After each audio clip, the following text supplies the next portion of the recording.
Hello everyone, welcome to Fill Up Form. My name is Min Mittal, your faculty for paper 2 UGC NET Commerce. So guys, good afternoon to all. चलिए start करते हैं हम आज की class. तो हम पढ़ रहे थे, पिछली क्लास में हम क्या पढ़ रहे थे? मोटिवेशन, ठीक है। इसके बाद हमने थोड़ा बहुत लीडरशिप स्टार्ट किया था। तो इससे पहले काम करते हैं, पहले थोड़ा सा रिवाइज ले लेते हैं कि हमने क्या किया था, ठीक है, जिससे कि एक बार माइंड में आ जाए कि हमने क्या पढ़ा था, फिर आगे कंटिन्यू करते हैं, ठीक है। जैसे कि हमने मोटिवेशन से स्टार्ट किया था कि मोटिवेशन है क्या, ठीक है। मोटिवेशन मतलब कि एक वो टर्म है जो कि ना जैसे कि कोई भी ऑपरेशन को, ऑब्जेक्टिव को पूरा करने के लिए ये होता है, ठीक है। मतलब कि लोग इससे क्या होगा, मोटिवेट होंगे अगर वो एक्टिविटीज़ को अच्छे से करेंगे। तो ये क्या है, हमारा मोटिवेटर होता है। मतलब कि जो हमारे मैनेजर्स होते हैं वो एम्प्लॉयज़ की नीड को देखेंगे कि वो पूरा कर रहे हैं या नहीं, ठीक है।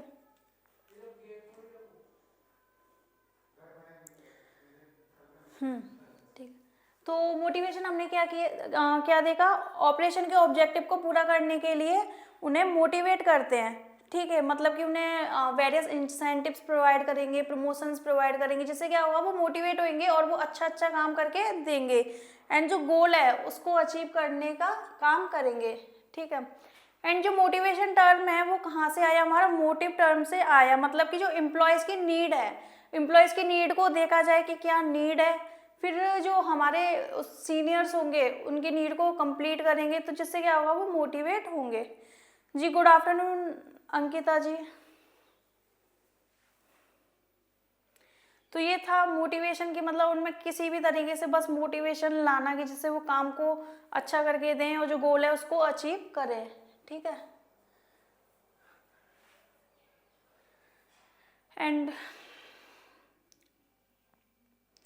इसके बाद हमने थ्योरीज देखी थी मोटिवेशन की, ठीक है, जिसमें कि नंबर 1 थ्योरी थी हमारी मैस्लोस थ्योरी, ठीक है। मैस्लोस थ्योरी में मतलब कि क्या देखा जाता है, जो एम्प्लॉयज़ की नीड है उसको सेटिस्फाई किया जाए। मतलब कि उनकी नीड को क्या करें, पहले उसको एनालाइज करें कि उनकी नीड क्या है, जिसकी जो जो नीड है। ऐसा तो है नहीं सबकी सेम नीड हो, सबकी अलग अलग नीड होगी। तो सबकी नीड को पहले वो एनालाइज करें, उसके बाद उनकी नीड को वो कंप्लीट करें, जिससे होगा क्या, वो मोटिवेट होंगे। एंड ये हम देखें तो ये A.H. मैस्लो 1943 में ये आई थी।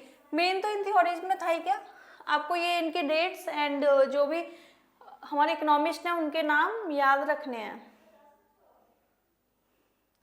एंड इसमें मतलब कि 5 तरह की नीड को आइडेंटिफाई किया जाता है, फिर उनकी नीड को देखा जाएगा कि उनकी नीड किस किस तरीके में है, एम्प्लॉयज़ की नीड, फिर उनको क्या करते हैं, जो मैनेजर है, सेटिस्फाई करते हैं। जैसे कि इसमें फर्स्ट नीड जो है हमारी, फर्स्ट ऑफ ऑल सबसे पहली नीड है हमारी फिजियोलॉजिकल नीड। फिजियोलॉजिकल नीड जो होती है ये हमारी बेसिक नीड होती है, जैसे कि रोटी, कपड़ा, जो हमारी डेली बेसिक नीड है उनसे रिलेटेड, जैसे कि फूड, शेल्टर, क्लॉथिंग। तो इन चीज़ों को वो देखेंगे कि किस पर्सन को क्या ज़रूरत है, तो उसकी नीड को क्या करेंगे, वो कंप्लीट करेंगे। सेकेंडली देखें तो हम ये सेफ्टी नीड के बेसिस पे देखा जाएगा। मतलब कि किसी को अगर सिक्योरिटी प्रोटेक्शन की ज़रूरत है किसी एम्प्लॉय को, तो उसको वो प्रोवाइड किया जाएगा, ठीक है। थर्ड हम देखें तो ये सोशल नीड, यानी कि मतलब उनके सोशली जो डिज़ायर्स हैं कंप्लीट होने चाहिए। किसी पर्सन कोई भी एम्प्लॉय है उसके कुछ पर्सनल अगर डिज़ायर रहते हैं तो वो क्या है, कंप्लीट हो, ठीक है। एंड 4 टाइप हम देखें तो सेल्फ एस्टीम। सेल्फ एस्टीम यानी कि उनको मतलब बराबर मान सम्मान, रिस्पेक्ट, सेल्फ कॉन्फिडेंस जो है मिलना चाहिए, ठीक है। एंड लास्ट टाइप हम देखें तो ये है हमारा self fulfilment and self acquisition. मतलब कि उनकी जो भी नीड है यहाँ पे क्या हो गई है, वो खुद से फुलफिल हो गई है, मतलब सेल्फ फुलफिल्ड, मतलब कि खुद से क्या हो गई है, उनकी नीड जो थी कंप्लीट हो गई है, यहाँ उन्हें कोई नीड की ज़रूरत नहीं है, ठीक है। बस वो होगा क्या, खुद से उनने अपनी नीड को कंप्लीट कर लिया, उसको वो क्या करेंगे, रियलिटी में कन्वर्ट करेंगे। जी hello Ashish ji, good afternoon. अब इसके बाद नेक्स्ट थ्योरी जो हमने देखी थी, क्या देखी थी, हर्ट्जबर्ग्स 2 फैक्टर थ्योरी, जिसमें कि हमारे 2 टर्म थे, हाइजीन एंड मोटिवेशन, ठीक है। हाइजीन यानी कि मतलब ये हाइजीन एंड मोटिवेशन, ये 2 टर्म जो है ऐसे हैं कि अगर ये फर्म में नहीं होंगे, हमारी कंपनी में अगर ये फैक्टर नहीं होंगे तो एम्प्लॉय डिससेटिस्फाई हो जाएंगे, डिसमोटिवेशन हो जाएंगे, मतलब उन्हें फिर मोटिवेशन नहीं रहेगा। इसलिए हाइजीन एंड मोटिवेशनल फैक्टर दोनों होना जरूरी है उनके मोटिवेशन के लिए। ठीक है, ये देखा था हमने। एंड इसके बाद हमने देखा था मैकलेंड्स थ्योरी को देखा था। ठीक है, ये आई थी हमारी 1953 में। ठीक है, इसमें जो था हमने क्या देखा था, 3 टर्म को देखा था हमने, पावर को देखा था, अचीवमेंट को देखा था। ठीक है, एंड थर्ड वन इज हमारी थी एफिलिएशन मोटिव। ठीक है,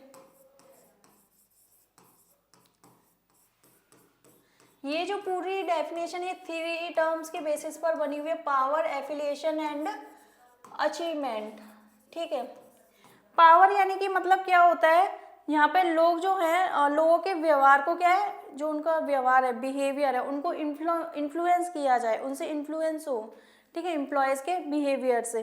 ठीक है, एंड नेक्स्ट हम देखें एफिलिएशन में देखा जाए तो मतलब एम्प्लॉयज़ और जो मैनेजर हैं वो क्या मिलजुल कर रहे हैं। ठीक है, जो भी पूरे फर्म में सब लोग हैं मिलजुल कर रहने चाहिए, तो इससे क्या होगा, वो मोटिवेट होंगे। ठीक है, थर्ड हम देखें अचीवमेंट को देखें तो अचीवमेंट यानी कि जो भी गोल है वो परफॉर्म होना चाहिए, जिससे क्या होगा, टाइम से परफॉर्म होगा तो उससे वो मोटिवेट होंगे। ठीक है, एंड नेक्स्ट हम देखें तो व्रूम्स एक्सपेक्टेंसी थ्योरी, मतलब कि यहाँ पे ये जो है ये आया था हमारा विक्टर एच व्रूम 1964 में। जैसे कि मैंने उस दिन भी बताया था, ये मैच द फॉलोइंग में हमारे क्वेश्चन जो है बन सकते हैं, जैसे कि डेट्स भी आ सकती है हमारी।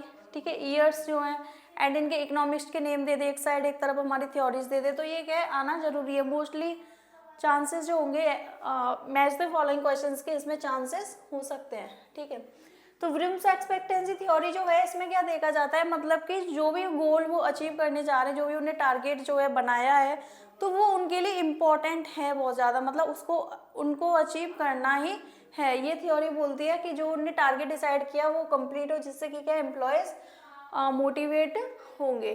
ठीक है, एंड इसमें देख सकते हैं it explains that motivation is a product of the values 1 6 and one's expectation of the probability that a certain action will lead to those values. According to this theory an employee's motivation is a force driving him to achieve some level of job performance, मतलब कि जो भी job performance है वो क्या एक तरह से अचीव हो जाए। ठीक है, तो यही है, मतलब कि मेन जो हम एफर्ट्स जो लगा रहे हैं, ठीक है, वो किसी गोल को अचीव करने के लिए वो क्या है अचीव होना चाहिए। नेक्स्ट हम देखेंगे McGregor's theory X and theory Y के बारे में। ये जो आई थी हमारी प्रोफेसर डाउगलस एमसी ग्रेगर के द्वारा ये थ्योरी आई थी। ठीक है, थ्योरी एक्स और थ्योरी वाई, इसका मतलब होता है थ्योरी एक्स यानी कि इसमें वो थ्योरी एक्स में बोले तो हम जो एम्प्लॉय हैं वो क्या आलसी हैं, मतलब कि उन्हें बार बार पे क्या रोकना टोकना पड़ रहा है एक तरीके से। ठीक है, आलसी नेचर के हैं, उनको मतलब बोलना पड़ेगा कि काम कंप्लीट करो। एंड वाई में हम देखें थ्योरी वाई में क्या होता है, ये बिल्कुल भी आलसी नेचर के नहीं होते, बिल्कुल एक्टिव नेचर के रहते हैं।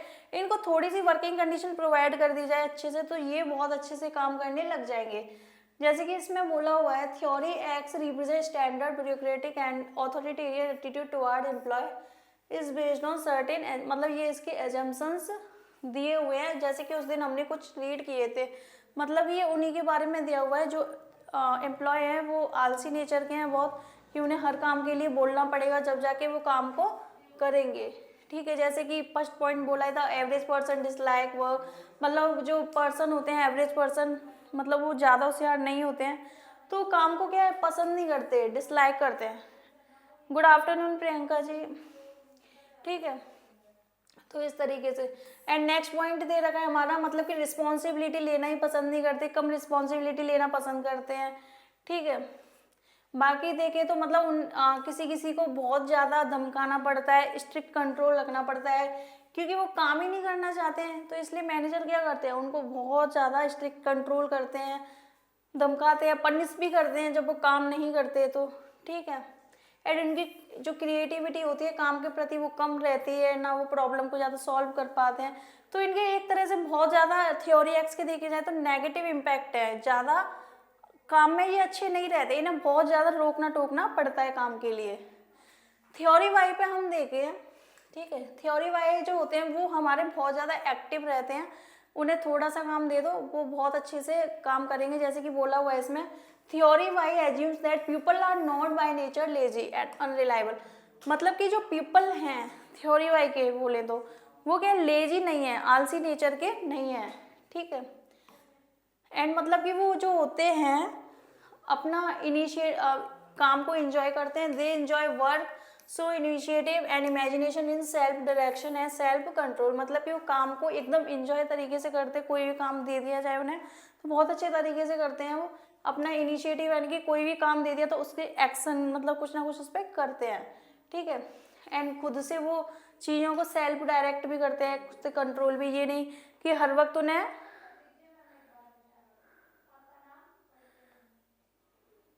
No internet connectivity no actually इधर तो ये प्रॉब्लम्स ठीक है।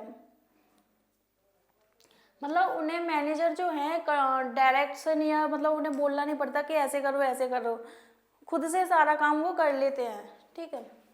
और जैसे कि इसके अजम्पशंस हम देखें तो बहुत ही अच्छे और पॉजिटिव अजम्पशंस इनके हैं। जैसे कि वर्क इनके लिए एक नेचुरल एक्टिविटी है, ये मतलब एक प्लेइंग एंड रेस्ट की तरह इसको लेते हैं।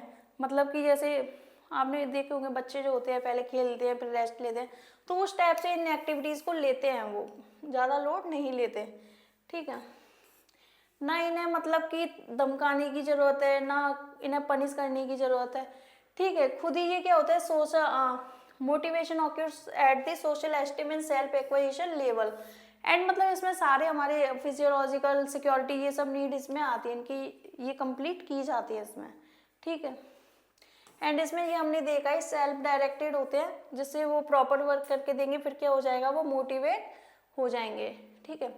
इक्विटी थ्योरी हम देखें तो ये जो आई थी हमारी जेम्स स्टेसी एडम के द्वारा आई थी, एंड ये जो है 1965 में इसको डेवलप किया गया था, ठीक है। इक्विटी थ्योरी में हम देखें तो मतलब एम्प्लॉयज़ के बीच में जो मैनेजर है एम्प्लॉयज़ के बीच में क्या है एक इक्विटी मेंटेन करके रखे, ये नहीं कि किसी को ज़्यादा कम इंसेंटिव दे दिया, किसी को ज़्यादा दे दिया, या किसी को प्रमोशन दे दिया, किसी को प्रमोशन नहीं दिया। तो मतलब यहाँ पे इक्विटी मेंटेन करना बहुत ही ज़रूरी है, क्योंकि एक को तो उनने इंसेंटिव दे दिया, एक को नहीं दिया, तो इससे क्या होगा वो एक एम्प्लॉय जो है तो वो क्या हो जाएगा इससे डीमोटिवेट हो जाएगा, फिर काम को वो अच्छे से नहीं करेगा। तो एक यहाँ पे फ्रेंडली इन्वायरमेंट जो है होना चाहिए, ठीक है।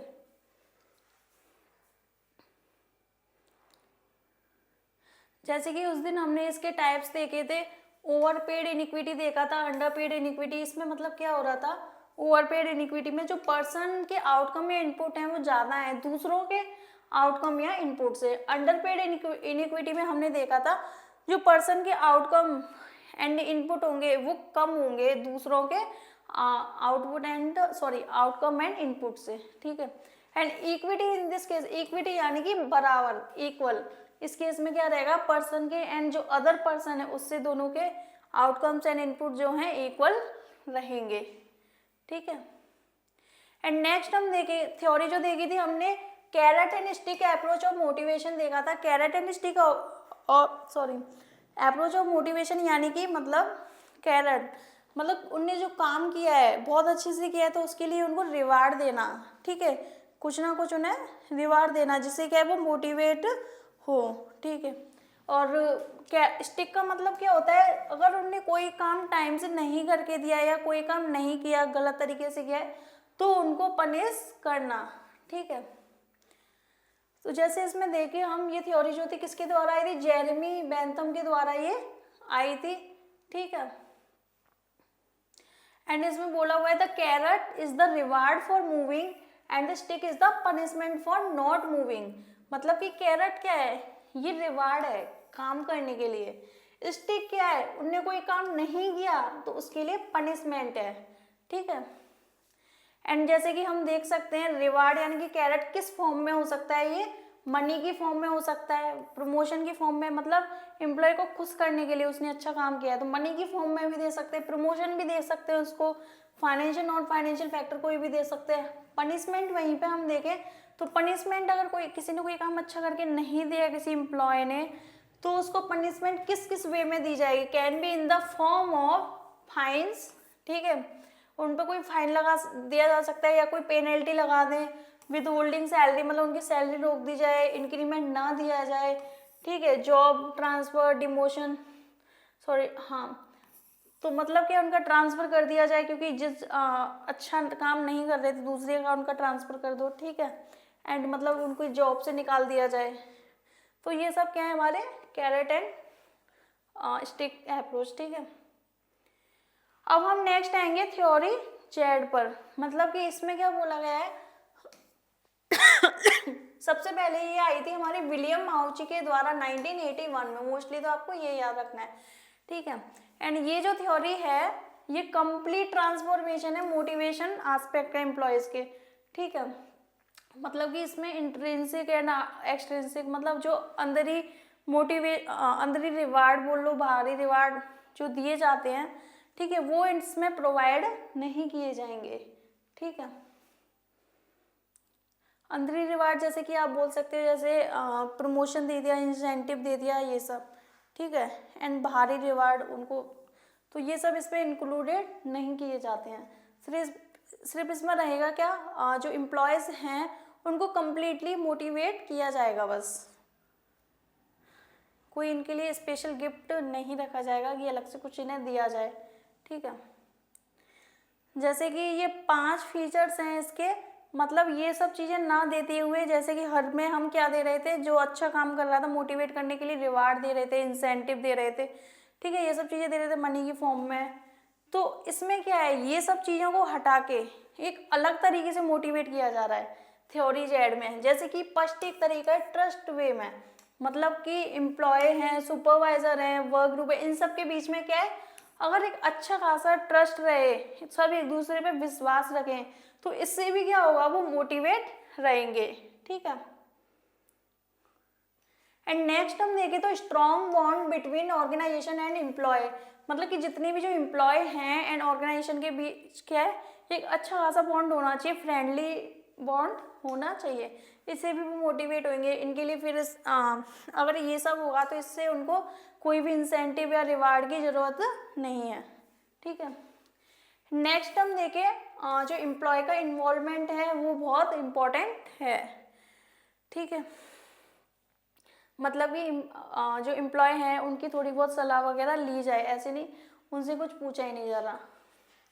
नेक्स्ट हम देखें नो फॉर्मल स्ट्रक्चर, मतलब कि कोई भी उनके ऊपर रूल्स रेगुलेशंस वगैरह ऐसे कुछ ना लगाए जाएं, ठीक है, एक कोऑपरेशन रहे, अच्छा खासा कोई डिसिप्लिन वगैरह ना रहे, ठीक है।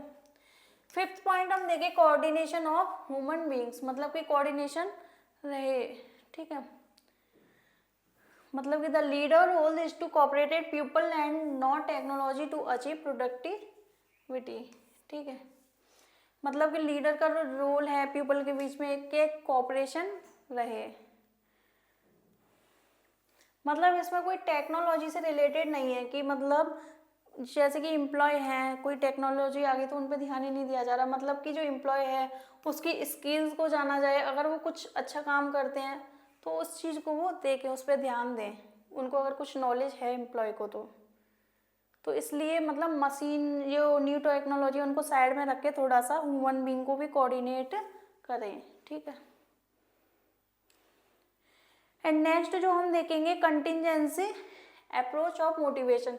कंटिंजेंसी अप्रोच ऑफ मोटिवेशन जो है ये बोलती है कि मतलब इतनी सारी जो थ्योरी हैं हमारी मोटिवेशन की, ठीक है, तो इसमें मतलब देखा जाएगा एक तरीके से कि कौन सी थ्योरी एनालाइज किया जाएगा कि किस सिचुएशन में कौन सी थ्योरी लगाई जाए, क्योंकि आपने देखा होगा हर थ्योरी हमने पढ़ी, हर एक थ्योरी का अलग अलग मतलब था, ठीक है, तो इसलिए क्या होगा इसमें वो एनालाइज करेंगे कि क्या थ्योरी कैसे, ठीक है, फिर उसी हिसाब से उस सिचुएशन में उस थ्योरी को वो अप्लाई करेंगे। जैसे कि मान के चलिए हमने कैरेट एंड स्टिक थ्योरी पढ़ी थी, जैसे कि अच्छा काम करते हैं बेकार काम करते हैं, जब ऐसी वाली सिचुएशन पैदा होती है तो वो वाली थ्योरी अप्लाई कर देंगे।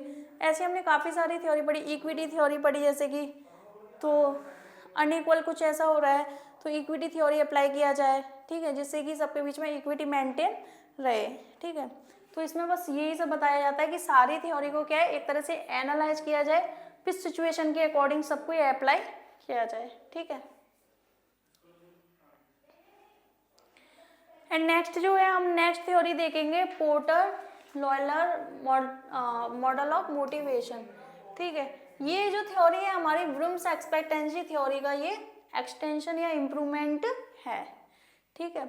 तो इस थ्योरी में क्या बोला जाता है कि मतलब कोई जैसे एम्प्लॉय हैं वो एफर्ट्स लगाते हैं, ठीक है, उन्हें एफर्ट्स अच्छे लगाए तो उनकी परफॉर्मेंस अच्छी आएगी। अगर उनकी परफॉर्मेंस अच्छी आती है तो इससे क्या होगा, मैनेजर जो होंगे सेटिस्फाई हो जाएंगे उनसे, फिर उनको रिवार्ड देंगे अच्छे अच्छे, ठीक है, क्या पता प्रमोशन भी दे दे मनी की फॉर्म में, इंसेंटिव ऐसे कुछ फॉर्म में उनको रिवार्ड दें। तो इससे क्या हो जाएगा, फिर रिवार्ड दिया जाएगा तो वो मोटिवेट हो जाएंगे कि आगे के लिए फिर वो और अच्छा काम करके देंगे, ठीक है। तो इसमें हमारे जैसे कि कुछ टर्म होते हैं, आप देखोगे आगे,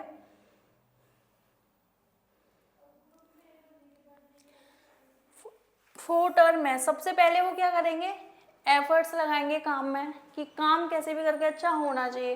देन उनकी परफॉर्मेंस आएगी अच्छी या बुरी जो भी निकल के आएगी, ठीक है। इसके बाद अच्छी परफॉर्मेंस निकल के आएगी, देन उनको क्या दिया जाएगा, फिर रिवार्ड दिया जाएगा, किसी भी फॉर्म में दिया जा सकता है, ठीक है। फिर इससे वो सेटिस्फैक्शन मिला उन्हें जो एम्प्लॉय हैं, तो सेटिस्फैक्शन मिला तो इससे हुआ क्या, फिर वो मोटिवेट हुए,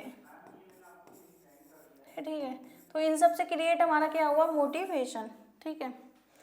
तो ये जो है हमारी पोर्टर लाउलर मॉडल ऑफ मोटिवेशन, ये इन 5 टर्मों पे बेस्ड है, ठीक है।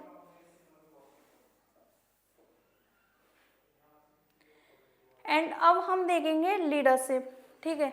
तो ये तो था पूरा हमारा मोटिवेशन, जैसे कि हमने पिछले भी हमने देखा था। तो आज हम लीडरशिप को लेते हैं जिससे कि आज ये कंप्लीट हो, ठीक है। लीडरशिप का मतलब क्या होता है, जो लोग हैं जैसे कि एक बीच में हो गया सीनियर पर्सन लीडर, उसके अंडर कितने कम से कम 8-10 लोग या 4-5 लोग काम करेंगे, ठीक है। तो जो लीडर होगा वो क्या होगा, लोगों के बिहेवियर को इन्फ्लुएंस करेगा, लोगों को अलग अलग तरीके से लीड करेगा, ठीक है। तो उसी हिसाब से वो क्या करवाएगा, काम करवाएगा। जैसे कि मान के चलिए उसकी टीम में एक लीडर है, उसकी टीम में 8-10 लोग हैं, तो ऐसा तो है नहीं सब में एक जैसी क्वालिटी हो, किसी में कुछ होगी किसी में कुछ होगी। तो इस हिसाब से वो उनके व्यवहार को, उनके बिहेवियर को पहचानेगा, इन्फ्लुएंस करेगा, फिर उसी हिसाब से उनको काम को सौंपेगा कि आप ये करिए, आप ये करिए, आप ये करिए, इस तरीके से। तो ये क्या होता है, पूरा एक तरीके से लीडरशिप होता है, ठीक है। जैसे कि इसमें बोला है leadership may be defined as a process of influencing group activities towards the achievement of certain goals. मतलब कि जो एक ग्रुप एक्टिविटी जो है, मतलब पूरा एक ग्रुप ही होता है जिसमें एक लीडर होता है और कुछ टीम के लोग होते हैं, ठीक है। तो उनकी ग्रुप एक्टिविटी जो है उसको क्या किया जा रहा है, इन्फ्लुएंस किया जा रहा है, किस चीज़ के लिए, जो गोल है उसको अचीव करने के लिए, ठीक। क्योंकि एक कोई ना कोई टारगेट दिया गया होगा कि वो आपको पूरा करके देना है, तो वो अपने तरीके से उस टारगेट को पूरा करने में पूरी एफर्ट्स लगा देंगे, ठीक है।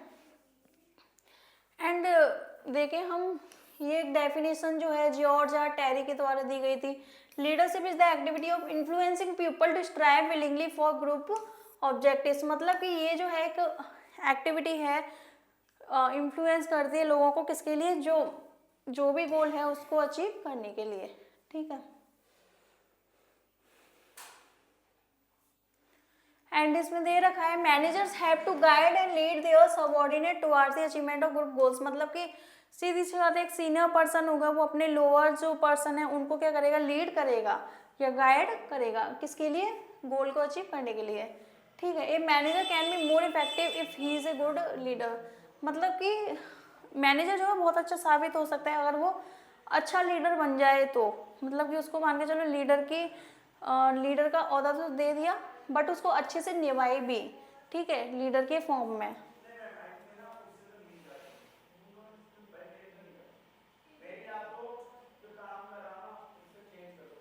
अब हम देखेंगे फीचर्स ऑफ लीडरशिप, ठीक है, जो कि हमने देखे थे इससे पहले जो क्लास हुई थी उसमें it is a continuous process whereby the manager influence guide and direct the behaviours of subordinates. ये एक कंटिन्यूस प्रोसेस है जो कि क्या करता है, मैनेजर जो एम्प्लॉय है उनसे नीचे उनके मतलब कि टीम में जो हैं लोग, सिर्फ ओनली वही उनके बिहेवियर को इन्फ्लुएंस करेगा, गाइड करेगा, मतलब जानेगा, उनको एक रास्ता दिखाएगा, इस तरीके से काम करना है, डायरेक्ट करेगा, ठीक है, सबऑर्डिनेट के। एंड नेक्स्ट हम देखें, the manager leader is able to influence his subordinate behaviour at work due to the quality of his own behaviour as leader. मतलब कि वो क्या होगा, अपने हिसाब से अपनी क्वालिटी के अकॉर्डिंग उनके बिहेवियर को वो देखेगा, ठीक है। एंड नेक्स्ट हम देखें तो the purpose of managerial leadership is to get willing cooperation of the work group in the achievement of specified goals, ठीक है। इसका पर्पज क्या है, मतलब कि जो ग्रुप है, पूरे जितने भी लोग हैं, उन सब के बीच में क्या है, एक कोऑपरेशन रहे, सब मिलजुल के काम करें, फिर जो भी गोल है उसको अचीव करें, ठीक है। एंड जो the success of a manager as leader depends on the acceptance of his leadership by the subordinate. मतलब कि एक मैनेजर की सक्सेस अगर देखी जाए एज अ लीडर की फॉर्म में, ठीक है, तो वो किस चीज़ पे डिपेंड करती है कि मतलब जो सबऑर्डिनेट हैं, उसकी जो टीम है, उसके जो नीचे के जो लोग हैं लोअर लेवल के, तो वो उसको लीडर के फॉर्म में एक्सेप्ट कर लें, क्योंकि वो मैनेजर है, ठीक है। तो वो लीडर का पद अगर लेना चाहता है तो उसके लिए एक्सेप्टेंस कौन देंगे, सबऑर्डिनेट, ठीक है। तभी उसकी सक्सेस मानी जाएगी कि चलो वो लीडर का काम अच्छा कर रहा है, ठीक है। एंड इसमें गोल्स के बारे में दिया हुआ है कि जो गोल है ग्रुप गोल, वो क्या होना चाहिए, अचीव होना चाहिए, चाहे इंडिविजुअल गोल हो या ग्रुप गोल हो, ठीक है। एंड अब हम आते हैं लीडरशिप की थ्योरीज पर, ठीक है। लीडरशिप की थ्योरी जैसे नंबर 1 है हमारे ग्रेट मैन थ्योरी 1840 और चैरिस्मेटिक लीडरशिप थ्योरी। ये जो है मिड 19th सेंचुरी में ये इवॉल्व मतलब आई थी, ठीक है। इस थ्योरी में मतलब कि बोला गया है कि जो लीडर की एक तरह से क्वालिटी है वो जन्मजात है, मतलब कि पैदा हुई है, जभी से है, ठीक है। इस तरह से उनके अंदर ये पावर दी गई है लीडर की, तो इसमें वही बोला गया है, ठीक है।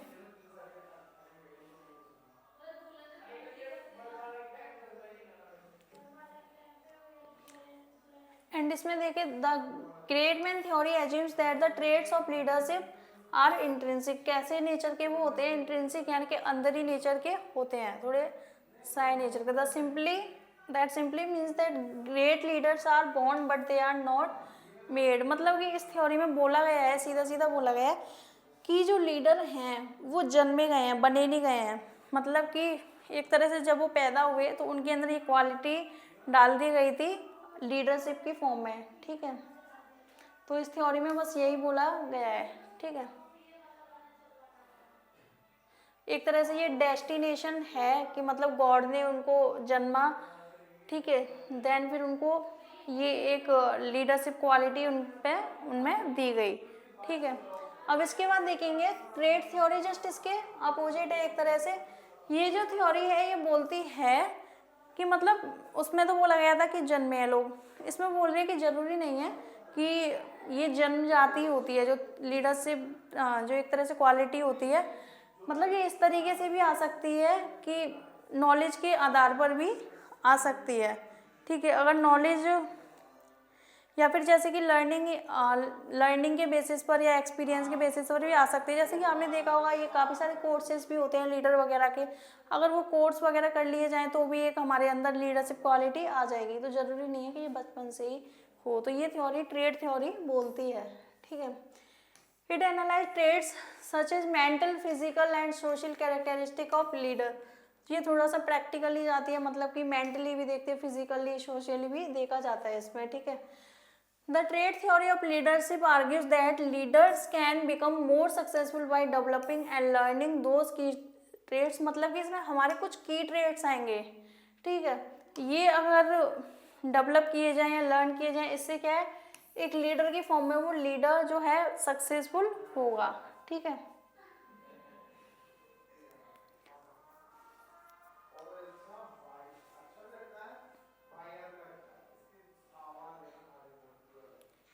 जैसे कि इसमें हमारे कुछ ट्रेड्स दे रखे हैं, ये लीडरशिप की क्वालिटीज़ को एनहांस करते हैं, ठीक है।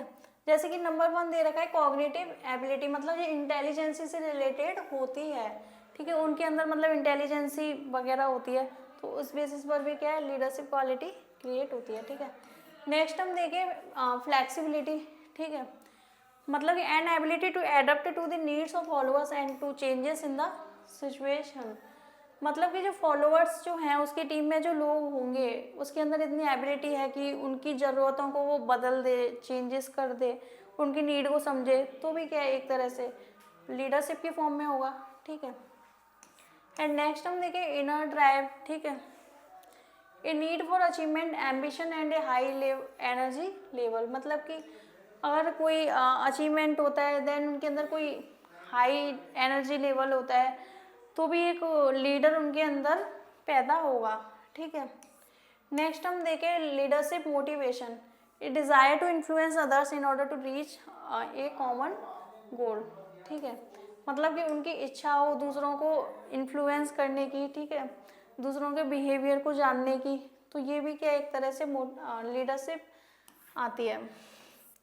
नेक्स्ट हम देखें एक्सपर्टीज, मतलब कि उनको एक नॉलेज हो, स्पेसिफिक नॉलेज हो, जो भी टेक्निकल इश्यूज वगैरह होते हैं उनको मतलब वो आसानी से सॉल्व कर पाएँ, तो भी क्या एक तरह से इस चीज़ में वो एक्सपर्ट हैं, ठीक है, तो भी लीडरशिप क्रिएट होगी। देन नेक्स्ट हम देखें क्रिएटिविटी को, ठीक है, an ability to generate original ideas, मतलब कि किसी किसी के अंदर एबिलिटी होती है कि वो तुरंत ही आइडिया दे देता है फॉर्म के लिए, ठीक है, एंड सेल्फ कॉन्फिडेंस भी पूरा बना रहता है, ठीक है। नेक्स्ट हम देखें इंटेग्रिटी को, मतलब कि ऑनेस्टी बनी रहे, एंड ओपन कम्युनिकेशन स्टाइल हो, मतलब कि वो एक खुल के बात कर पाएँ, ऐसे साई नेचर के ना हो, ठीक है। नेक्स्ट हम देखेंगे बिहेवियर थ्योरीज को, ठीक है, मतलब ये एक तरह से व्यवहार को जांचा जाएगा, ठीक है। In reaction to the trait leadership theory the behaviour theories are offering a new perspective, one that of focuses on the behaviour of the leader, मतलब कि जो लीडर का जो बिहेवियर है वो एक तरीके से जांचा जाएगा, ठीक है।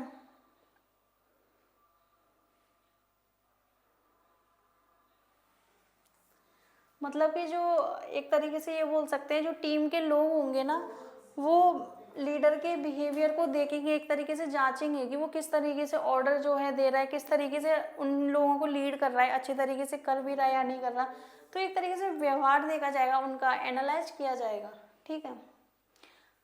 अगर उन्हें लगा कि जैसे जो टीम के लोग हैं उन्हें लगा कि वो अच्छा लीड कर रहा है, तो वो क्या करेंगे, जब भी उनकी बात को मानना शुरू करेंगे, जब भी उस पर वो काम करेंगे, अगर उन्हें लगा ये अच्छा लीड ही नहीं कर रहा है अच्छे तरीके से, ठीक है, तो वो उसकी बात को नहीं मानेंगे, ठीक है। एंड इसमें हम देखें लीडरशिप बिहेवियर जो है ये दो फॉर्म में आएगा हमारा, फंक्शनल एंड डिसफंक्शनल वे में, ठीक है। फंक्शनल बिहेवियर जो है ये बोलता है functional behaviour influences followers positively, ये एक तरह से पॉजिटिव वे में इन्फ्लुएंस किया जाएगा बिहेवियर, ठीक है। एंड ये जो है गोल्स को क्या क्लियरली सेट करता है, एंड डिसफंक्शनल में देखें ये अनफेवरेबल रहता है फॉलोअर्स के लिए, यानी कि जो टीम के लोग हैं उनके लिए, ये एक तरह से पॉजिटिव रहेगा एंड ये हमारा नेगेटिव फॉर्म में रहेगा, ठीक है।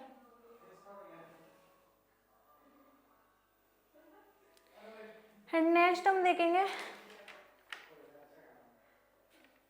हाँ एक तरीके से ऑब्जर्व करेंगे, वही बिल्कुल सही, ऑब्जर्व भी किया जाएगा उनके बिहेवियर को, अगर वो अच्छा काम कर रहे हैं तो ही उसकी बात को मानेंगे, अदरवाइज नहीं मानेंगे, ठीक है।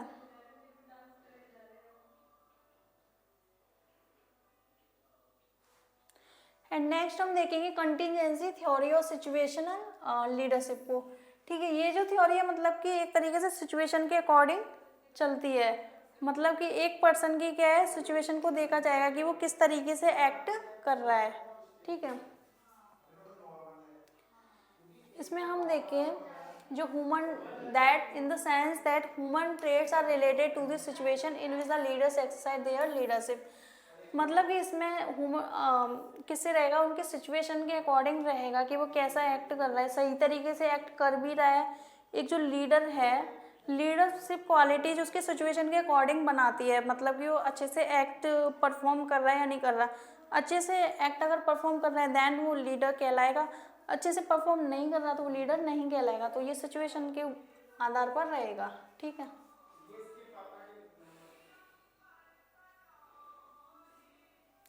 जैसे कि ये पूरा इसका डायग्राम है, ठीक है। देन ये एग्जाम के पर्सपेक्ट से इम्पोर्टेंट नहीं है इसलिए।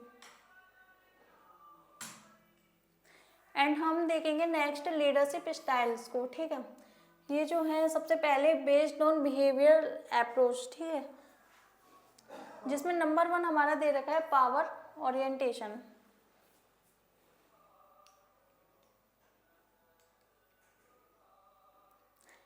जैसे कि हमारे कुछ बेसिस पर थे, जैसे नंबर 1 है हमारा बिहेवियरल अप्रोच के बेसिस पर, सेकंड देखे situational approach, and third one is देखें हम सेकंड ही है, तो फर्स्ट हम देखेंगे पावर ओरिएंटेशन, ठीक है। पावर ओरिएंटेशन में जैसे कि ये जो है बताता है आप लीड कैसे करेंगे, ये डिपेंड करता है डिग्री ऑफ अथॉरिटी के बेसिस पर, ठीक है। मतलब कि जो कि डिस्ट्रीब्यूट की जाएगी 3 वे में, ऑटोक्रेटिक वे में, पार्टिसिपेटिव वे में और फ्री रिन वे में, ठीक है। जैसे कि इसमें लिखा हुआ है ये बेस्ड रहता है, it is based on degree of authority which a leader uses in influencing the behaviour of his subordinate. ये मतलब ये एक तरह से डिग्री ऑफ अथॉरिटी के आधार पर रहेगी। इससे होगा क्या, फिर जो उसके सबऑर्डिनेट है उसके बिहेवियर को वो जांचेगा कि किस तरीके से है, उस हिसाब से उनको डिस्ट्रीब्यूट करेगा, किसको ऑटोक्रेटिक प्रोवाइड करे, किसको पार्टिसिपेट या किसी को फ्री रेन, किस बेसिस पर उनको ट्रीट करे, ठीक है। जैसे कि नंबर 1 हमारा आएगा ऑटोक्रेटिक, ठीक है। ऑटोक्रेटिक लीडरशिप है, इसमें जैसे कि बोला जाता है डिसीजन मेकिंग है, मतलब किसी से पूछेंगे नहीं, वो खुद ही डिसीजन लेंगे, ठीक है। जैसे कि ए लीडर सेंट्रलाइज और decision making power and exercise full control over his subordinate is known as autocratic और ऑथोरिटेटिव। मतलब कि जो सारे डिसीजन वगैरह है वो कौन लेगा, लीडर ही लेगा, ठीक है। जैसे कि इसमें एग्जांपल बोला है Sam assigns work and gives order to complete the work as per his discretion without consulting his subordinate then। मतलब कि इस एग्जांपल में बोला हुआ है सैम यानी कि ये लीडर है हमारा, ठीक है। तो ये सबको काम दे रहा है जो भी सबऑर्डिनेट हैं उनको, तो मतलब ये एक तरह से उनकी सलाह नहीं ले रहा है सबऑर्डिनेट की कि उनसे पूछे कि क्या करना है, थोड़ी बहुत सलाह ले कि किस तरीके से काम करना है। तो उसने तो बस उनको ऑर्डर दे दिया कि आपको ये काम करके देना है, तो डिसीजन मेकिंग इसमें सबऑर्डिनेट की नहीं रहती। एंड सेकेंड हम देखिए पार्टिसिपेटिव लीडरशिप। इसमें पार्टिसिपेटिव वर्ड से पता चलता है यानी कि पार्टिसिपेशन इसमें रहेगा, मतलब कि एक जो लीडर है कंसल्ट करेगा सबऑर्डिनेट से डिसीजन मेकिंग प्रोसेस में, ठीक है।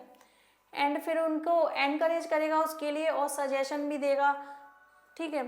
तो मतलब एक तरह से दोनों की आपस में एक तरह से सहमति रहेगी, इसमें डिस्करेज वो नहीं रहेंगे जो भी हमारे सबऑर्डिनेट हैं, ठीक है। जैसे एग्जाम्पल दिया हुआ है if Satyam in discussing the work and taking suggestion to complete the work that is a participative और डेमोक्रेटिक लीडर। मतलब एक सत्यम जो है, जो लीडर है, तो वो वर्क को डिस्कस कर रहा है, सजेशन भी ले रहा है जो सबऑर्डिनेट हैं उनसे, ठीक है, काम को कंप्लीट करने के लिए। तो ये पार्टिसिपेटिव हो गया। ऑटोक्रेटिव में मतलब क्या था, कोई सजेशन वगैरह ही नहीं ले रहा था, अपनी मर्जी से सारे काम को कर रहा था, ठीक है। इसमें उनकी सलाह भी ली जा रही है सबऑर्डिनेट्स की। एंड फ्री रेन लीडरशिप में देखें, फ्री रेन लीडरशिप में मतलब कि पूरा जो काम है ये leader gives complete freedom to the subordinate. मतलब पूरा काम लीडर ने क्या किया, सबऑर्डिनेट को सौंप दिया, ठीक है। तो ये क्या हो गया, फ्री रेन। एंड इसमें जैसे एग्जांपल दे रखा है Sitaraman gives the responsibility of setting goals and devising plans to subordinate then here Sitaram is practising free rein leadership. मतलब कि जो सीतारमन है वो पूरी की पूरी रिस्पॉन्सिबिलिटी दे रहा है सबऑर्डिनेट को कि आप ही गोल सेट करो कि क्या गोल क्या टारगेट रखना है, क्या कैसे रखना है। तो पूरी जिम्मेदारी किसको, सबऑर्डिनेट को उन्होंने सौंप दी है एक तरीके से, डिसीजन मेकिंग लेने की भी, गोल सेट करने की भी, ठीक है। ओवरऑल सारी एक्टिविटीज कौन करेंगे, सबऑर्डिनेट। तो 3 तरह के इसमें हमने देखे थे, autocratic, participative and free rein. Autocratic में जैसे कि हमने देखा था डिसीजन मेकिंग कौन कर रहा था, लीडर, ठीक है। पार्टिसिपेटिव में हमने देखा था कि दोनों ही मिलजुल के डिसीजन मेकिंग कर रहे थे। फ्री रेंज में हमने देखा सारी जो डिसीजन मेकिंग या कोई भी प्लानिंग कर रहे हैं गोल से रिलेटेड किसको सौंप दी गई है, सबऑर्डिनेट को, मतलब वो फ्री हो गए हैं अपनी जॉब से, ठीक है। एंड नेक्स्ट हम देखेंगे, ठीक है, लीडरशिप एज ए कॉन्टिनेम, ठीक है। लीडरशिप एज ए कॉन्टिनेम मतलब कि इसमें होगा क्या, ये बोलता है आप ऑटोक्रेसी से फ्री रेंज पर कैसे जाएंगे, अलग अलग स्टेप को यूज करके, ठीक है। एंड सबसे पहले तो इसमें ये देखेंगे the model was developed by Robert के टेनेनबॉम एंड वॉरेन एच स्कमिथ, ठीक है, प्रपोज्ड हुई थी ये 1958 में। तो ये पूरा अच्छे से याद कर लेना किसके द्वारा हुई थी, और 1958 में ये हुई थी। अब हम देखें तो ये अपडेट की गई है 1973 में, मतलब ये पुरानी है 1958 में, देन ये अपडेट की गई, उसमें कुछ चेंजेस किए गए थे, ठीक है। एंड इसमें देखिए बोला क्या हुआ है, the leadership continuum is a model that illustrates the range of leadership style and the degree of authority leader has over their team. तो ये क्या है, एक तरीके से टीम पर बेस्ड रहेगा।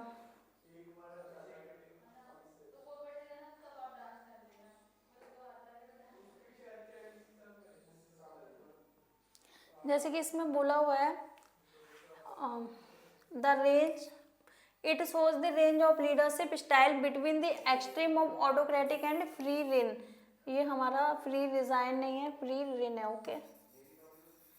मतलब कि हम ऑटोक्रेटिक से स्टार्ट करें तो ऑटोक्रेटिक से लेके फ्री रेन तक कैसे जाया जाए एक तरीके से, ठीक है। तो ये क्या होता है हमारा कॉन्टिनेम थ्योरी, ठीक है।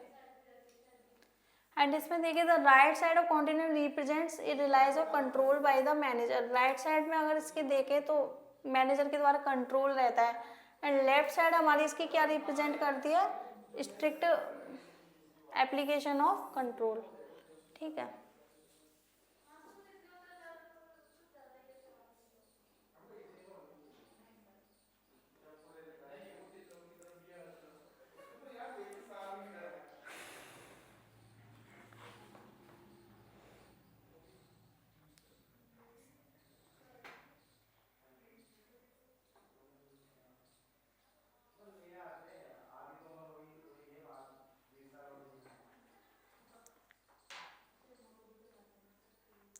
अब नेक्स्ट थ्योरी हम देखेंगे लिकर्ट्स मैनेजमेंट सिस्टम को, ठीक है। ये जो थ्योरी है हमारी क्या बोलती है, इसमें हमारे 4 सिस्टम ऑफ मॉडल्स आएंगे, ठीक है। इसमें उनके बारे में बताया गया है, जैसे कि नंबर 1 हमारा है एक्सप्लॉइटेटिव ऑथोरिटेटिव, ठीक है। तो जैसे कि ये बोलती है where manager are more focused on work than motivating subordinate. मतलब कि जो मैनेजर एक्सप्लॉइटेटिव में कहना चाह रहा है कि जो मैनेजर जो हैं वो काम पर ज़्यादा फोकस करेंगे अपने एम्प्लॉय या सबऑर्डिनेट को मोटिवेट करने से ज़्यादा, ठीक है। एंड सेकंड हम देखें तो सेकंड आएगी इसमें बेनेवोलेंट ऑथोरिटेटिव, ठीक है। इसमें बोलती है where manager uses a paternalistic approach allowing someone freedom to subordinate while dividing goal achieve and punishing those who fail. मतलब कि एक तरह से केस है उनको फ्रीडम प्रोवाइड करती है सबऑर्डिनेट को, जैसे कि कैरेट एंड स्टिक वाला अप्रोच है एक तरीके से। मतलब जो अच्छा काम कर रहा है उसको रिवार्ड देगी एंड जो अच्छा काम नहीं कर रहा है उसको पनिश करेगी, ठीक है। थर्ड हम देखें कंसल्टेटिव, ठीक है। यहाँ पे बोला जा रहा है where manager consult subordinate to set goals and issue orders, ठीक है। मतलब कि जो मैनेजर हैं वो कंसल्ट करेंगे सबऑर्डिनेट से गोल को सेट करने के लिए, ठीक है।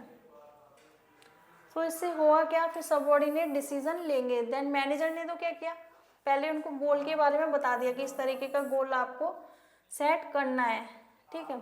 देन फिर सबऑर्डिनेट उस पर क्या करेंगे, डिसीजन लेंगे कि क्या करना है, किस तरीके से करना है। एंड नेक्स्ट हम देखें पार्टिसिपेटिव को। तो यहाँ पे डिसीजन जो हैं decisions are made with the entire team feedback. मतलब कि पूरी टीम के फीडबैक के साथ डिसीजन लिए जाते हैं, हर एक का फीडबैक लिया जाएगा जितने भी टीम में पर्सन हैं, ठीक है। सबका पार्टिसिपेशन रहेगा, 8 लोग हैं तो 8 लोगों का पार्टिसिपेशन इसमें रहेगा, ठीक है।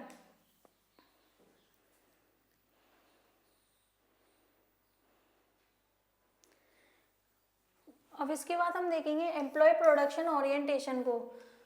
ठीक है, इसमें हमारे दो टर्म आएंगे, एम्प्लॉय ओरिएंटेशन और प्रोडक्शन ओरिएंटेशन। मतलब कि एम्प्लॉय ओरिएंटेशन टर्म जो है क्या कहता है, आप प्रोडक्शन ओरिएंटेशन पर फोकस मत करो, मतलब आप ज़्यादा से ज़्यादा एम्प्लॉय ओरिएंटेशन पर फोकस करो, लोगों को ज़्यादा से ज़्यादा प्रमोशन दो, रिवार्ड दो, इंसेंटिव दो।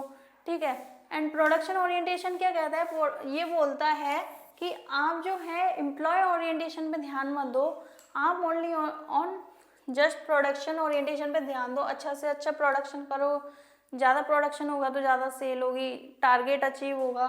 ठीक है, न्यू न्यू टेक्नोलॉजी लाओ। ठीक है, तो वो मतलब ये अपने बारे में सोच रहे हैं, ये अपने बारे में सोच रहे हैं। ठीक है,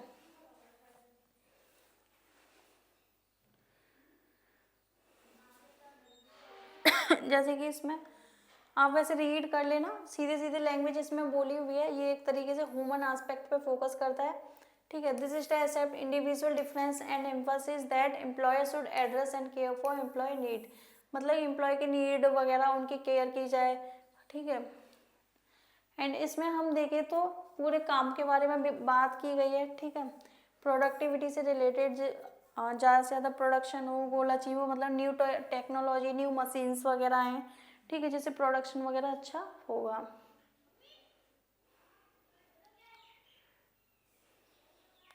एंड नेक्स्ट हम देखेंगे मैनेजेरियल ग्रेड को। ठीक है, इसको बोला जाता है, it is also known as Blake and Mouton managerial grid. ठीक है, ये जो है लीडर को हेल्प करती है लीडरशिप स्टाइल फाइंड करने में। ठीक है, मतलब कि मेन जो होता है ना, ये जो थ्योरी है ये बोलती है ये टास्क बिहेवियर के ऊपर बेस्ड होती है। यहाँ पर दो चीज़ें अपन को लेके चलनी पड़ेंगी जो कि हमारी आगे आएंगी, जैसे कि एक कंसर्न फॉर पीपल लेके चलना पड़ेगा, एक कंसर्न फॉर प्रोडक्शन। ठीक है, दोनों में से मतलब जो चीज़ कम है उसके ऊपर फोकस ज़्यादा करना पड़ेगा। अगर पर्सनस के ऊपर जैसे जिस चीज़ की ज़्यादा कमी है, पर्सनस की कमी है तो पर्सन के ऊपर फोकस करो, प्रोडक्शन की कमी है तो प्रोडक्शन के ऊपर फोकस करो। ठीक है, अभी ये हमारे दो इसमें टर्म आएंगे, जैसे कि इसमें पर्पस बोला हुआ है, the managerial grid help leader to understand how much they focus on production versus people. मतलब कि जो लीडर को हेल्प करता है मैनेजरियल ग्रेड एक तरीके से समझाने में, कि लीडर उनको समझे कि वो किस चीज़ पर फोकस ज़्यादा करे, प्रोडक्शन पर या पीपल पर, मेन प्रायोरिटी आखिर वो किसको दे। ठीक है, तो एक्सेस हम देखें हमारे इसमें दो टर्म आएंगे, जैसे कि अभी मैंने बताया, हमारे कंसर्न फॉर प्रोडक्शन और कंसर्न फॉर पीपल। ठीक है, कंसर्न फॉर प्रोडक्शन में हम देखें तो a leader's priority on objective result और प्रोडक्टिविटी, इस चीज़ पे मेन उनका क्या रहेगा, फोकस रहेगा। ये मेजर होती है स्केल 1 to 9 से। ठीक है, 1 सीधी सी बात है लो हो गया एंड 9 हमारा इसमें हाई हो गया। नेक्स्ट हम देखें तो कंसर्न फॉर पीपल। ठीक है, कंसर्न फॉर पीपल देखें तो इसमें लीडर्स की प्रायोरिटी क्या रहेगी, पीपल की रहेगी, एक तरीके से उनकी नीड, उनका क्या इंटरेस्ट है, तो पीपल से रिलेटेड ये रहेगा।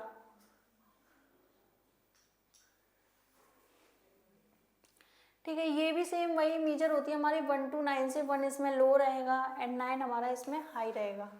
ठीक है, एंड इसमें लीडरशिप स्टाइल देखी जाए तो the managerial grade identify 5 leadership style.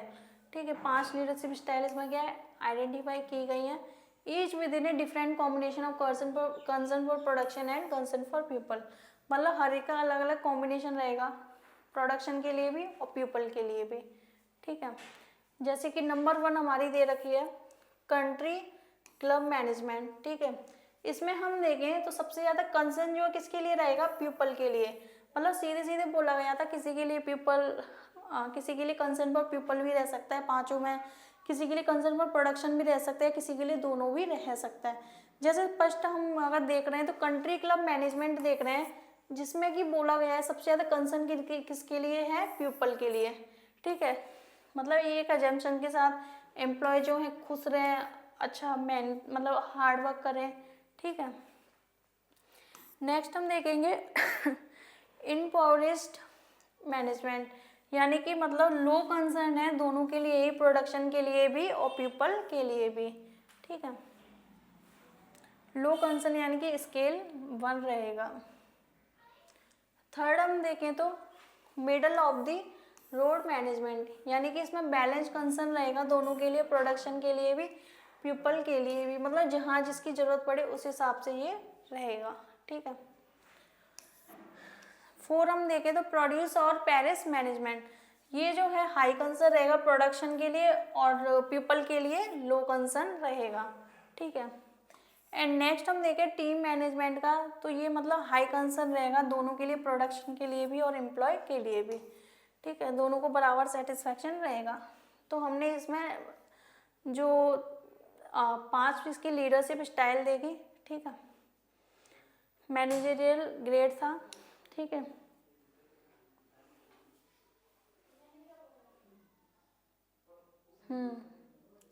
ये भी बोल सकते हैं।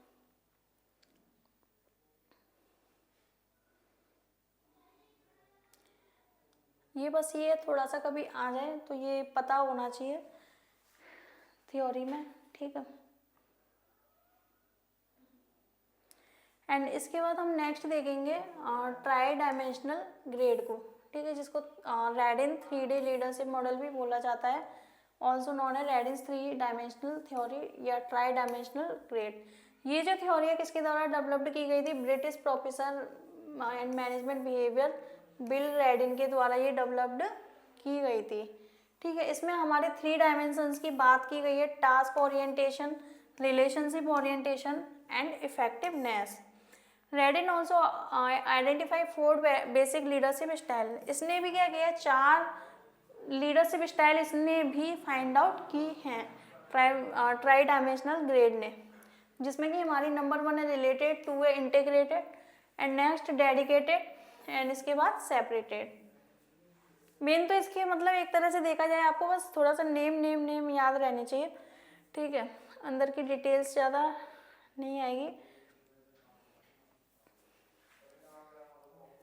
ठीक है। एंड नेक्स्ट थ्योरी जो हम देखेंगे 3 डायमेंशंस ऑफ लीडरशिप। ठीक है, 3D MRC ट्रेनिंग कोर्स। इस थ्योरी में हम देखें तो ये डेवलप की गई थी हमारी अर्ल सी वॉलेस के द्वारा। ठीक है, ये याद रख लेना name. And covers 3 dimension of leadership. ये भी क्या करता है, 3 डायमेंशन लीडरशिप के कवर करता है, जिसमें कि नंबर 1 है मिशन, सेकंड है हमारा रिसोर्सेज एंड थर्ड है हमारा आउटलुक एंड फोकस। ठीक है, ये मतलब कि मिशन फाइंड आउट करेगा, एक तरीके से आइडेंटिफाई करेगा, फिर उस पर फोकस करेगा कि क्या मिशन है, क्या हमने टारगेट रखा है तो उसको अचीव करना है। एंड ये जो है रिसोर्सेज पे फोकस करेगा। ठीक है, एम्प्लॉय के साथ काम करेंगे, मतलब मिलजुल के एक तरीके से टीम में। ठीक है। एंड नेक्स्ट इसके बाद हमारा आउटलुक एंड फोकस। तो इसमें बोला गया है ये जो है फोकस करेगा, focus is the foundation for all organisational accomplishment, मतलब जितने भी ऑर्गेनाइजेशन के जो ऑब्जेक्टिव होंगे, ठीक है, वो जो अचीव करने हैं उन सब पे फोकस करेगा। तो तीनों का एक तरीके से अलग अलग जो है मोटिव है। ठीक है, तो ये पॉइंट याद रख लेना, mission, resources, outlook and focus. ठीक है। एंड नेक्स्ट हम देखेंगे फिडलर्स थ्योरी को। ठीक है, फिडलर्स कंटिजेंसी मॉडल, जिसको also known as Fiedler's contingency theory यही बोला जाता है। ठीक है, ये जो है ये सिचुएशन के आधार पर एक तरीके से चलता है, मतलब कि ये बोलता है कि सिचुएशन की क्या रिक्वायरमेंट है उसके बेस पर डिसाइड करना चाहिए कि लीडरशिप कहाँ कैसे ऑप्ट की जाएगी। ठीक है, एंड ये डेवलप्ड हुआ था हमारा 1960 में। तो ये भी क्या चलना है, हमारा सिचुएशन के अकॉर्डिंग चलना है कि लीडरशिप कब ऑप्ट होनी है, तो ये सिचुएशन पर सिचुएशन पर बेस्ड रहता है। ठीक है,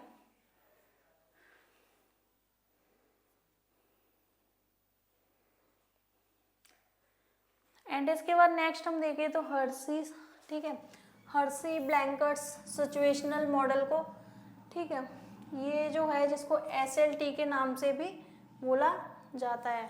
ठीक है, एंड इस थ्योरी में हम देखें तो ये क्या बोलता है, लीडरशिप जो है मतलब कि एक तरीके से सबऑर्डिनेट के मैच्योरिटी के बेसिस पर चलेगा, मतलब जैसे कि जितने भी हमारे टीम में जो लोग होते हैं, एक लीडर होता है और जितने भी 8-10 लोग टीम में होते हैं सबऑर्डिनेट, ठीक है, तो ऐसा तो है नहीं सबका सेम नेचर, सबका अलग अलग रहेगा। कोई थोड़ा सा मिच्योर ज़्यादा रहेगा, कोई थोड़ा सा कम मिच्योर भी रहेगा, किसी में बचपना हो, किसी में मजाकिया वाली हरकत हो, ठीक है, कोई सीरियस पर्सन हो, कोई स्ट्रिक्ट हो। तो उस हिसाब से क्या है, सबको मतलब डील करेगा जो लीडर है, ठीक है। जैसे कोई मजाकिया नेचर का है तो उसी हिसाब से उससे बात करेगा, देन कोई स्ट्रिक्ट नेचर का है तो उसी हिसाब से उसको ड्यूटी देगा, बात करेगा, ठीक है। तो ये एक तरीके से उनकी मेच्योरिटी के आधार पर ये चलेगी, उनके बिहेवियर के आधार पर, ठीक है।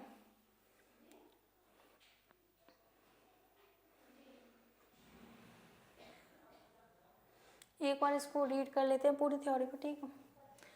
इसमें हम देखें, is a leadership model that suggest leaders should adopt their style to the level of readiness of their followers. जो फॉलोअर्स हैं उनकी मतलब रीडीनेस यानी कि वही मेच्योरिटी के अकॉर्डिंग ये चलनी है। The theory is based on the idea that the most effective leadership style is one that matches the leaders behaviour, ठीक है। मतलब कि जो लीडर है अगर वो उनके बिहेवियर को समझ लेता है तो ये एक तरीके से क्या है, वो एक मैच कर गया कि वो उनको समझ पाया, ठीक है। मतलब कि रीडीनेस ऑफ देयर फॉलोअर यानी कि उनकी रीडीनेस को उन्हें अच्छे से जान लिया।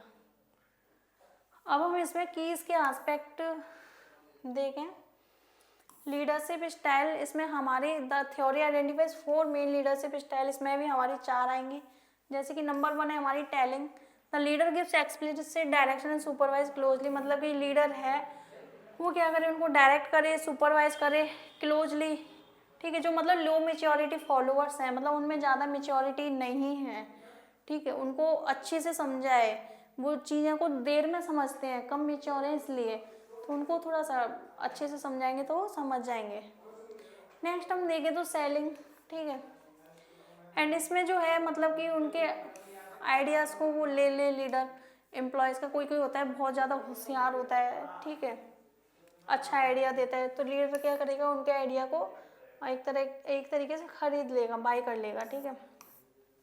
नेक्स्ट हम देखें पार्टिसिपेटिंग, मतलब कि इसमें पार्टिसिपेशन रहे पूरी टीम का और लीडर का एक साथ, ठीक है। डेलीगेटिंग हम देखें तो इसमें जो है the leader assign decision making responsibility to the team. Leader क्या करेगा, जो डिसीजन मेकिंग रिस्पॉन्सिबिलिटी टीम को वो दे देगा। मतलब अपनी जो सारे, एक तरीके से हमने डेलीगेशन पढ़ा था, डेलीगेशन में क्या था कि जो अपनी पूरी अथॉरिटी है वो किसको सौंप देता है, वो जो भी उससे लोअर पर्सन होते हैं उनको वो सौंप देता है। तो इसमें वही बात की गई है, सारी रिस्पॉन्सिबिलिटी अपनी जो डिसीजन मेकिंग लेने की या कुछ भी काम करने की किसको दे रहा है, वो टीम को दे रहा है जो सबऑर्डिनेट है, ठीक है। एंड इसके बाद हम देखें तो पाथ गोल ऑफ लीडरशिप, ठीक है, अदर नेम भी इसका वही है, पाथ गोल लीडरशिप। इसमें मतलब कि इसमें पाथ को डिसाइड करेंगे, सबऑर्डिनेट की नीड को देखा जाएगा एक तरीके से उनके पाथ के अकॉर्डिंग, ठीक है। This theory states that focuses on how leader can help their employee achieve their goals. मतलब कि एक तरीके से ये इस चीज़ में फोकस करता है कि लीडर जो हैं वो अपने एम्प्लॉय की, मतलब उनकी जो टीम में है उनको कैसे हेल्प कर सकते हैं उनका टारगेट अचीव करने में, ठीक है। ये थ्योरी डेवलप की गई थी 1971 में रॉबर्ट हाउस के द्वारा, तो ये इसमें मेन ध्यान रख लेना, ठीक है। The theory main idea is that a leader behavior and leadership style can impact their employee satisfaction, motivation and performance, ठीक है। तो जो लीडर का बिहेवियर होगा या उसकी लीडरशिप करने की स्टाइल होगी वो उनको लीड करेगा एक अलग ही स्टाइल में, तो वो उनके एम्प्लॉय के मतलब उनको सेटिस्फाई हो, मोटिवेट हो, परफॉर्मेंस हो, इस तरीके से वो करेगा, ठीक है। मेन मोटिव एक तरीके से यही रहना चाहिए। एंड हम इसके देखें तो कुछ एग्जाम्पल्स हैं जैसे कि अचीवमेंट, ठीक है। जो वर्किंग एनवायरनमेंट है वो इंडिपेंडेंटली रहना चाहिए, मतलब कि हेजिटेट ना हो, वो अपने लीडर के सामने खुल के बोल पाए सारा कुछ, ठीक है। तो मिलजुल कर काम होना जरूरी है। एंड नेक्स्ट हम देखें डायरेक्टिव, ठीक है। ये जो है this style works well for employee who prefer structure and have an external locus of control. ठीक है, ये मतलब कि एक तरीके से एम्प्लॉय के साथ अच्छे तरीके से काम करें, प्रॉपर डायरेक्ट करें अपने एम्प्लॉय को। पार्टिसिपेटिव यानी कि मिलजुल कर जो भी डिसीजन मेकिंग है वो ली जाए। सपोर्टिव यानी कि वर्ड से पता चल रहा है एक दूसरे को क्या करें, सपोर्ट करें, फ्रेंडली जो है एनवायरनमेंट रहे। ठीक है, तो ये था पूरा लीडरशिप स्टाइल्स। तो ये काफ़ी सारी लीडरशिप स्टाइल्स थी। मेन तो आप इसके जो ऑथर्स के जो नेम होते हैं एंड ये सब चीज़ें जो है याद रख लेना। ठीक, अपन मिलते कल की क्लास में। Thank you.